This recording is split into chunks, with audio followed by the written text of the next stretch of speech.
شورش تھی، سختیاں تھیں۔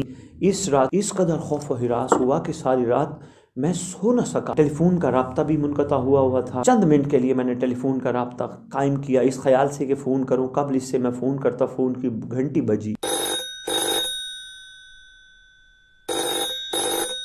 یہ 1361 شمسی کا واقعہ ہے۔ اس وقت کا واقعہ، اس دور کا واقعہ ہے جب ایک ملک میں شورش تھی، سختیاں تھیں۔ یہ جو واقعہ سنا رہے ہیں وہ کہہ رہے ہیں رات کو بھی ہماری نیندیں بے سکونی کی حالت میں ہوتی تھیں، دن کو بھی ہم خوف میں مبتلا ہوتے تھے، شورش بہت زیادہ تھی۔ یہ کہتے ہیں مسلسل 3 دن میں متواتر کوشش کرتا رہا اپنے آپ کو کسی طرح اس وحشت سے میں اپنے آپ کو نجات دلاؤں، سوچتا رہا اس وحشت سے کیسے نجات دلاؤں۔ آخرکار تیسرے دن شب جمعہ تھی۔ اس رات اس قدر خوف و ہراس ہوا کہ ساری رات میں سو نہ سکا، اگر میں چاہتا بھی تھا پھر بھی میں نہ سو سکا۔ میرے اہل خانہ میرے دل کی اس کیفیت سے بے خبر تھے۔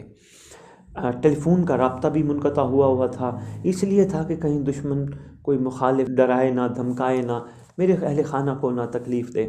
بہرحال چند منٹ کے لیے میں نے ٹیلی فون کا رابطہ قائم کیا، اس خیال سے کہ فون کروں، قبل اس سے میں فون کرتا، فون کی گھنٹی بجی۔ پہلے اس سے کہ میں فون کرتا، فون کی گھنٹی بجی۔ میں نے ریسیور اٹھایا تو آواز جانی پہچانی سے کہیں دور سے ٹیلی فون آیا تھا۔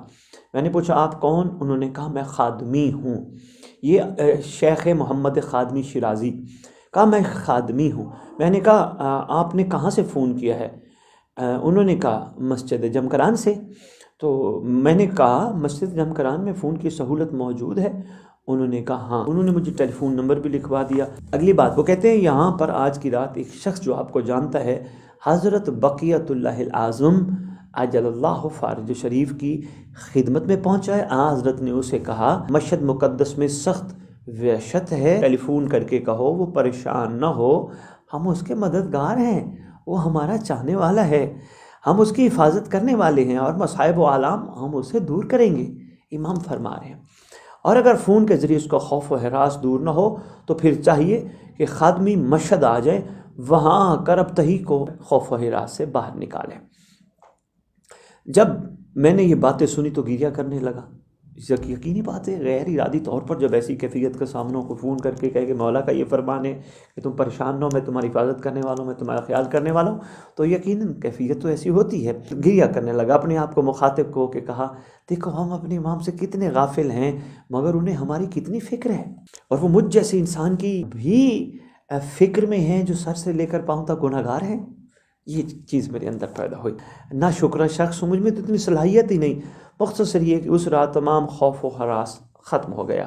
خدا اور امام زمان علیہ السلام کے علاوہ میری وحشت سے کوئی آگاہ نہیں تھا، اور ٹیلی فون میں مطلب بالکل واضح طور پر بیان کیا گیا تھا۔ اب اس کے بعد میں کیوں خوف و ہراس میں مبتلا رہتا؟ جی ہاں، اگر ایمان مضبوط ہوتا تو اس سے پہلے بھی وحشت میں مبتلا نہ ہوتا۔ یہ بہت اہم بات کر گئے وہ کہتے ہیں اگر میرا ایمان مضبوط ہوتا۔ دیکھو ماشاءاللہ ہم سب ایک دوسرے کو کہتے ہیں کہ ہم الحمدللہ با ایمان ہیں، اور ہم جن کے ماننے والے ہیں وہ پہلے امام ہمارے کل ایمان ہیں اور آخری شہزادے مظہر الایمان ہیں۔ تو یہاں تو معاملہ ہے ہی سارا ایمان کا ہی، ایمان ہے، تو ہمیں تو پھر با ایمان رہنا چاہیے۔ تو ایک دوسرے کو بھی کہتے ہیں ماشاءاللہ ہم ایماندار، اور قرآن بھی پورا مخاطب ہے ایمان والوں کو، یا ایھا الذین آمنو۔ تو یہاں ایک بہت اہم بات کر گئے کہ اگر میں صاحب ایمان ہوتا تو مجھ پر یہ وحشت بھی طاری نہ ہوتی۔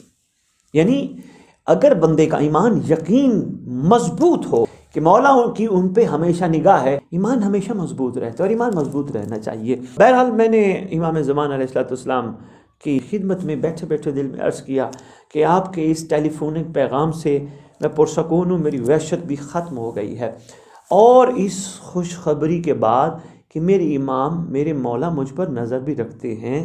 اب کہا میں حاضر ہوں کہ شیر کے منہ میں چلا جاؤں، معرفت بڑھ گئی۔ اب میں حاضر ہوں کہ چاہے شیر کے منہ میں چلا جاؤں یا جیسے آپ پسند فرمائیں۔ تو خادمی نے مجھے فرمایا مجھے صرف اتنا ہی تھا جو میں نے تمہیں بتا دیا، اس سے زیادہ نہیں تھا۔ خدا حافظ کا ایک ریسیور رکھ دیا۔ اس پیغام کی وجہ سے میری معرفت اور وجود امام زمان علیہ السلام کے بارے میں یقین پیدا ہوا۔